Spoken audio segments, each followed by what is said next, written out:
kasih kita bisa bertemu kembali dalam renungan hari ini dalam program satelit Saat Teduh 5 Menit bersama saya, Pendeta Ferdinand Tambunan.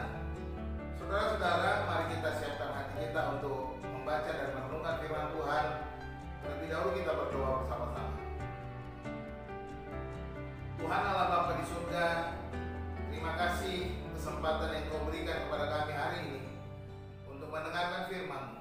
Hamba berdoa biarlah Engkau memberkati setiap pendengar, biarlah Engkau memberkati kehidupannya, yang sakit disembuhkan, yang lemah dikuatkan, dan biarlah iman kami semuanya boleh bertumbuh terus-menerus dalam pengenalan dan dalam kekuatan firman Tuhan. Roh Kudus, biarlah Engkau penuhi kami dengan Roh-Mu, berikan kami hikmat dan pengertian.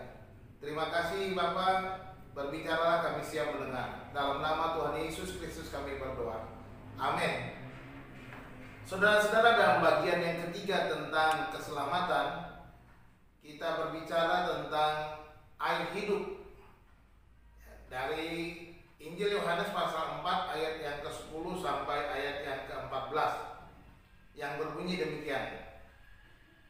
Jawab Yesus kepadanya, "Jikalau engkau tahu tentang karunia Allah dan siapakah dia yang berkata kepadamu, berilah aku minum, niscaya engkau telah meminta kepadanya dan ia telah memberikan kepadamu air hidup."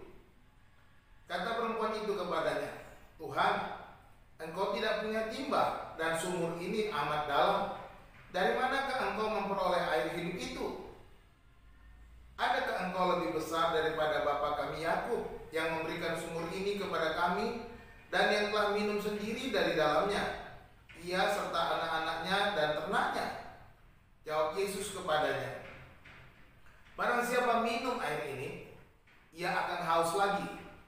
Tetapi barang siapa minum air yang akan kuberikan kepadanya, ia tidak akan haus untuk selama-lamanya. Sebaliknya, air yang akan kuberikan kepadanya akan menjadi mata air di dalam dirinya, yang terus-menerus memancar sampai kepada hidup yang kekal." Demikian firman Tuhan. Saudara-saudara, dalam pasal 4 ini, Injil Yohanes mencatat percakapan antara Yesus dan seorang perempuan Samaria di sebuah sumur yang disebut Sumur Yakub. Perlu kita ingat bahwa antara orang Samaria dan orang Yahudi tidak bergaul satu dengan yang lain. Terjadi perbedaan di antara mereka di dalam penyembahan kepada Tuhan.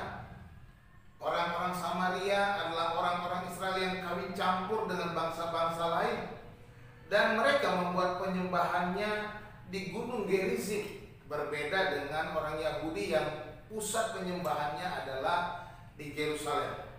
Dalam percakapan ini, justru Yesus yang memulai percakapan dengan meminta minum kepada perempuan Samaria itu.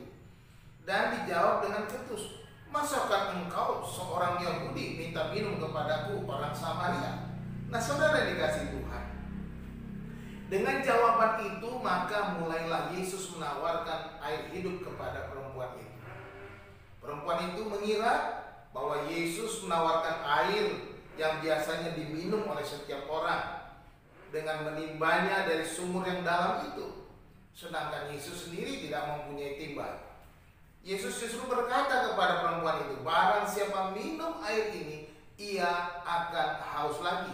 Tetapi barang siapa minum air yang kuberikan kepadanya, ia tidak akan haus selama-lamanya." Dalam percakapan ini kita membaca bahwa Yesus tetap berpusat kepada karunia Allah. Itu berarti bahwa air hidup itu hanya dapat diperoleh melalui karunia Allah atau pemberian dari Allah. Pemberian ini adalah pemberian secara cuma-cuma, barang siapa datang yang meminta kepadanya. Yesus dengan jelas berkata bahwa keselamatan yang kita terima adalah air hidup yang terus-menerus memancar sampai kekekalan. Jadi keselamatan yang ditawarkan oleh Yesus adalah keselamatan yang bersifat kekal selama-lamanya. Seorang hamba Tuhan menulis dalam sebuah buku, sebuah komentari, berkata, "Satu kali orang percaya, tetap orang percaya. Satu kali orang dilahirkan kembali, tetap dilahirkan kembali."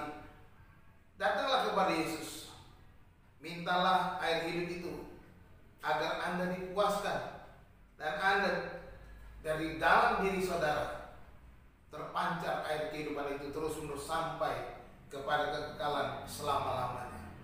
Kiranya Tuhan Yesus memberkati kita. Salam.